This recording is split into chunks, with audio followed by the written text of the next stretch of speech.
Hi, this is Russell Calkins, President of American Platinum Exchange.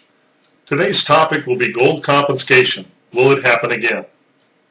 Quote, the longer-term outlook for the dollar is unquestionably more bleak than at any time since it assumed its role as the world's reserve currency. Quoted by John Embry, Investor's Digest, March 4, 2005. Have you ever heard of so many dire predictions for the dollar? Have you ever heard them from such credible sources? For the first time, Warren Buffett is betting against the United States dollar. Given the worsening trend, it is necessary to diversify out of the dollar, or, as Buffett puts it, quote, to build an ark, unquote. Paul Volcker, the former head of Federal Reserve Board, says that unless America changes course, there is a 75% chance of an economic crisis in the next 5 years. Stephen Roche, chief economist at Morgan Stanley, predicts that America has a no better than a 10% chance of avoiding economic Armageddon. A recent study by Professor Maurice Obstiff, an economist at University of California, Berkeley, and Professor Kenneth Rogoff of Harvard, a former head of the research at International Monetary Fund, warns that the dollar may die by more than 40%. As Professor Rogoff puts it, quote, the world is set to jump off the top of a waterfall without knowing how deep the water is below, unquote. In 1933, in order to stabilize the monetary system, President Franklin Delano Roosevelt, under Executive Order number 6102, confiscated all privately owned gold in the United States. Could it happen again? The flip side to a weak dollar is rising gold prices. All other things being equal, gold will continue to climb higher as the dollar moves lower. Today, just as in 1973 when the gold began its last big bull market, gold and the dollar are competitors, rising opposite ends of the economic seesaw. Gold languished in the 1980s and the 1990s and was replaced by the dollar as the standard against which all things financially are measured. In the coming decades, as the dollar suffered one of the greatest meltdowns in monetary history, gold will reclaim its place as the center of the global financial system. Gold's value relative to most national currencies will soar.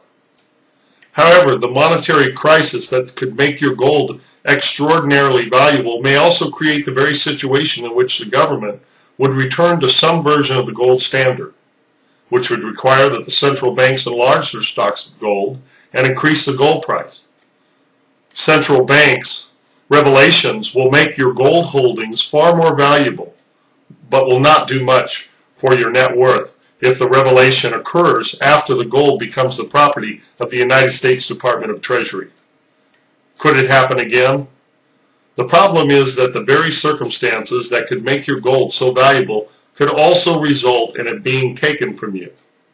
In 1933, in order to stabilize the monetary system, President Franklin D. Roosevelt, under the Executive Order number 6102, confiscated all the privately owned gold in the United States. Could it happen again? In a compelling book entitled The Coming Collapse of the Dollar and How to Profit from It, the 2004 authors James Turk and John Rubino ask about the consequences of the dollar collapse. Quote, so as we drift into another currency debacle, one question that should be on all of our minds is, how will Washington respond?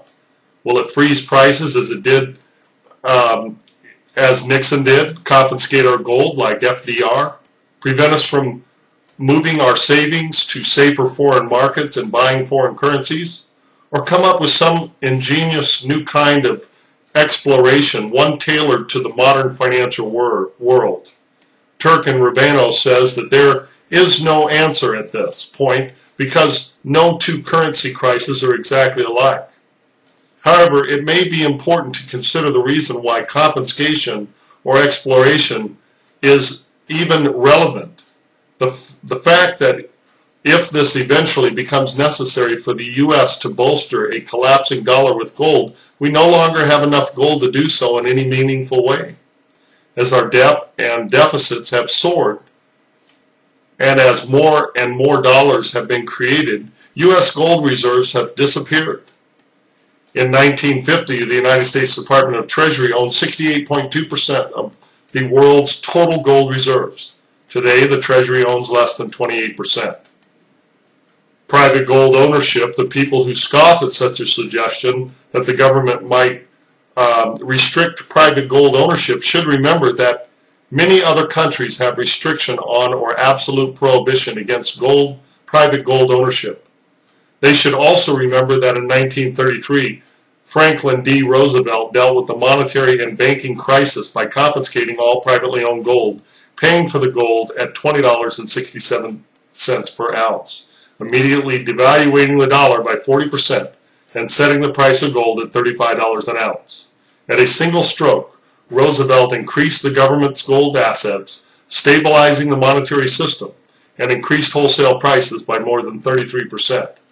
However, he also inflicted losses of 40% on gold owners and stripped them of the gold that they saved to ensure their financial freedom. Don't let this happen to you. Call American Platinum Exchange today at 877-281-2739. Rare coins are exempt from confiscation. Call us and we will talk to you about it. Thank you very much.